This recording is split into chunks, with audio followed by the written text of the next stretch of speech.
Fala galera ligada aqui no canal SST Online, como é que vocês estão? Eu sou o Léo, sou técnico em segurança do trabalho e nesse vídeo a gente vai falar sobre risco físico calor. Na realidade vai ser uma abordagem bem direta, bem objetiva, sobre 3 pontos da legislação que abordam o risco físico calor. Vamos falar sobre o calor abordado pela NR9, pela NR15 e pela legislação previdenciária, abordando o risco físico calor relacionado à aposentadoria especial. Não sai daí que a gente vai falar sobre isso agora, se liga!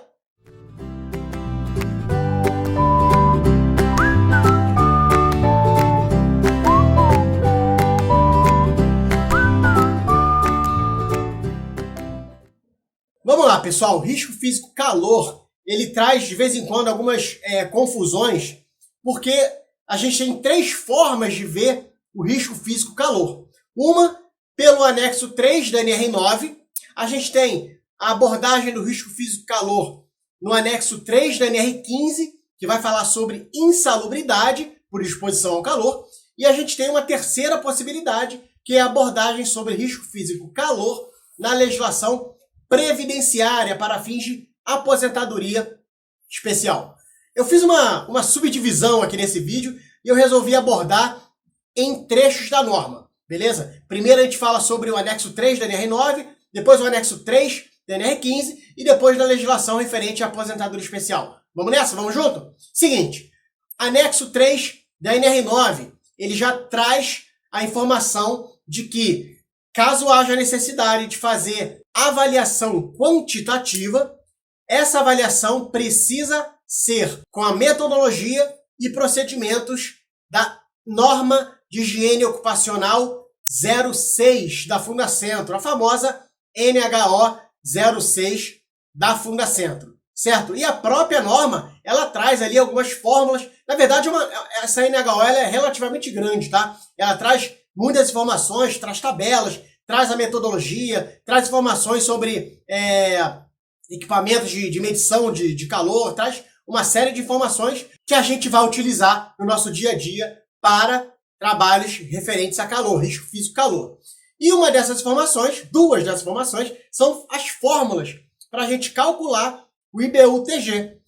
Tanto a fórmula para calcular o IBU-TG em ambientes fechados, quanto a fórmula para calcular o IBU-TG em ambientes abertos com incidência de carga solar. Portanto, uma informação importante da gente guardar é de que a NR9, o anexo 3 da NR9, ele leva em consideração a incidência de carga solar, ou seja, ele leva em consideração a exposição ao calor por fontes naturais. Até porque a gente vai tomar esse anexo como base para elaborar um PPRA, por exemplo. E aí, mesmo sendo calor por fontes naturais, a gente precisa tentar minimizar, extinguir ou pelo menos cuidar do nosso colaborador, mesmo com o calor sendo advindo de fontes naturais. O anexo 3 da NR9 também traz as responsabilidades do empregador, justamente porque se existe uma exposição a risco, se existe um ambiente que não é adequado para o trabalho,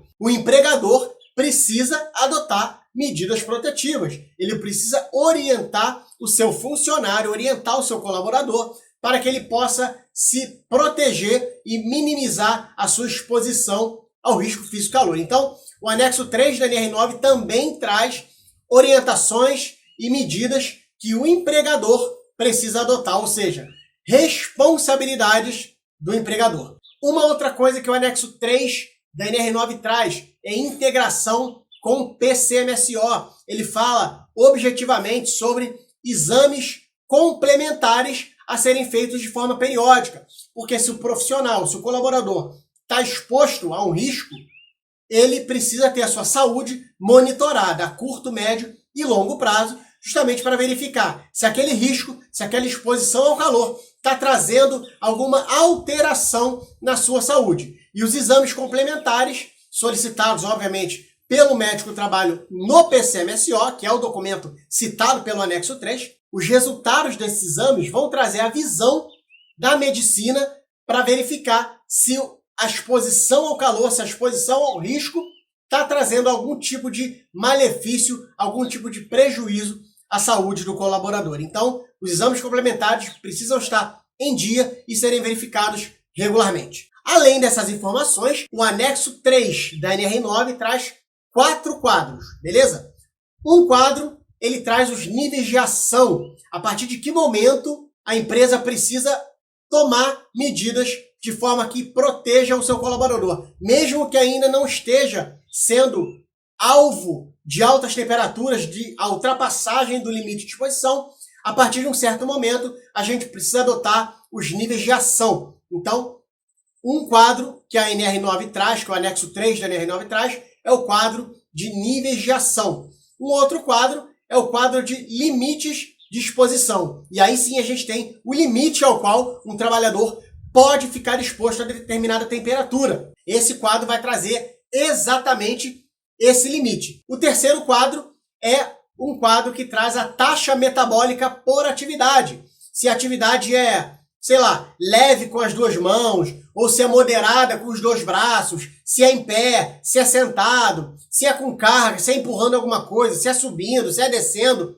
Esse quadro traz todas essas informações que vão incidir diretamente na taxa metabólica, no gasto energético que o colaborador vai ter, para que a gente possa calcular se está acima ou dentro dos limites de tolerância. Então, na realidade, a primeira verificação que tem que ser feita é a taxa metabólica. Porque de posse do valor da taxa metabólica, a gente vai inserir essa taxa no quadro tanto do nível de ação quanto do limite de exposição. Por último, e não menos importante, uma tabela mostrando os incrementos de ajuste do IBU-TG. Tem algumas vestimentas que a gente pode utilizar, que o colaborador vai utilizar quando exposto ao calor, que podem incidir sobre a temperatura corporal dele, que é o que vai interessar para a gente. Então, tem algumas vestimentas que vão incrementar o IBU-TG em meio grau, 1 grau, ou dependendo aí do que o colaborador estiver vestindo. Então, tem um quadro no anexo 3 da NR9 que traz incrementos relacionados a ajuste de IBU-TG. O que a gente pode ajustar, quando que o IBU-TG vai aumentar um pouco ou não, dependendo da vestimenta que o profissional esteja utilizando no seu trabalho. Vamos falar sobre o anexo 3 da NR15. A NR15, todo mundo sabe, é a norma que preconiza as atividades e operações insalubres. E o anexo 3 fala sobre calor e insalubridade. E ela vem de forma taxativa, trazendo a informação de que não leva em consideração as atividades a céu aberto e ou sem exposição por fontes artificiais. Ou seja, a norma, a NR15, ela considera atividades ou operações insalubres a exposição ao calor em locais fechados ou, se for aberto, que seja por fonte artificial. O que isso quer dizer? Que a luz do sol não enseja insalubridade para o colaborador. Isso é o que a NR15 já preconiza de forma veemente, de forma clara e objetiva. Ela já traz no seu texto a informação de que atividades a céu aberto e atividades por fonte natural de calor não serão caracterizadas como insalubres. O anexo 3 da NR15 também cita a NHO 06, assim como a NR9, né? A NR15 também tem a sua metodologia e os seus procedimentos com base na NHO 06. Porém, obviamente, se ela não leva em consideração as atividades por fonte natural de calor, a fórmula que calcula o IBU-TG com incidência de luz natural não vai ser utilizada, né? Apenas a fórmula sem incidência de luz natural. Mas os procedimentos e as metodologias, todas com base na NHO 06 também, assim como a NR9. E como estamos falando de insalubridade, a própria NR15 informa que, para ser considerada atividade insalubre, essa exposição ao calor não pode ser eventual nem intermitente. Precisa ser uma exposição ao calor de forma permanente. Para ser considerada atividade insalubre, essa exposição precisa ser permanente. Havendo a medição, estando acima dos limites de tolerância e sendo permanente, o colaborador terá direito ao adicional de insalubridade referente a 20% do salário mínimo, que é o grau médio de insalubridade. Então, resumindo esse trecho, fez a medição, está acima dos limites de tolerância, a atividade é permanente, insalubridade em grau médio, dá um adicional de 20% do salário mínimo para o colaborador que atua sob essas condições. Eu comentei que na NR9 o anexo 3 trazia 4 quadros, o anexo 3 da NR15 só traz 2, ambos também presentes na NR9. Um de limite de tolerância para a exposição e o outro da taxa metabólica. A NR15 ela traz basicamente o que é necessário para saber se a exposição está acima ou não dos limites de tolerância. A NR15 não traz nem o quadro de níveis de ação e o quadro de incremento de ajuste de IBUTG também não é considerado na NR15. O anexo 3 da NR15 traz apenas 2 quadros, limite de tolerância e taxa metabólica, que são exatamente os mesmos quadros, nos mesmos moldes, com os mesmos valores que estão no anexo 3 da NR9. Por último, e não menos importante, a legislação referente à aposentadoria especial por calor. As normativas referentes à aposentadoria especial pelo risco físico calor. Instrução Normativa 77, Decreto 3048. Falando em Decreto 3048, o Código 2.0.4 do anexo 4 do Decreto 3048, ele traz referências à aposentadoria especial por exposição a temperaturas anormais, e ele se baseia nos limites da NR15. Então fez a medição, ultrapassou o limite de tolerância da NR15 pelo período considerado pelo decreto, período de 25 anos, o trabalhador já tem direito à aposentadoria especial, certo? Então, atuou por 25 anos ou mais, né? Sob temperaturas anormais nas condições previstas da NR15, há o ensejo de aposentadoria especial. Uma última informação também sobre a aposentadoria especial, que é bem relevante, diz respeito à jurisprudência.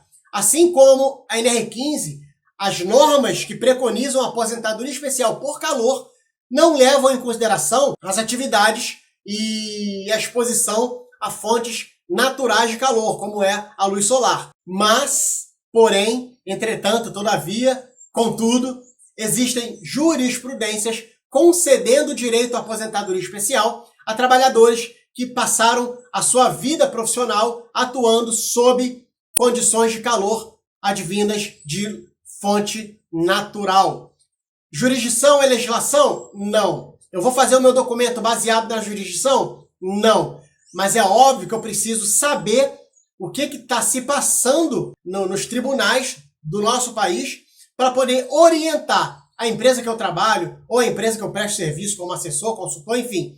Eu preciso saber como é o entendimento dos tribunais com relação a esse tipo de assunto. Então, por lei, a exposição à fonte natural não enseja aposentadoria especial. Porém, existem entendimentos de tribunais concedendo aposentadoria especial nessas condições. E é sempre bom a gente estar ligado para poder desempenhar um bom trabalho em prol da segurança do trabalhador. Se você ainda tem alguma dúvida sobre risco físico calor, se tem alguma sugestão, se tem alguma coisa que eu deixei de falar aqui, deixe seus comentários com respeito, com educação, que é para a gente continuar evoluindo juntos em prol da segurança do trabalho. Eu vejo vocês no próximo vídeo. Um grande abraço a todos e falou!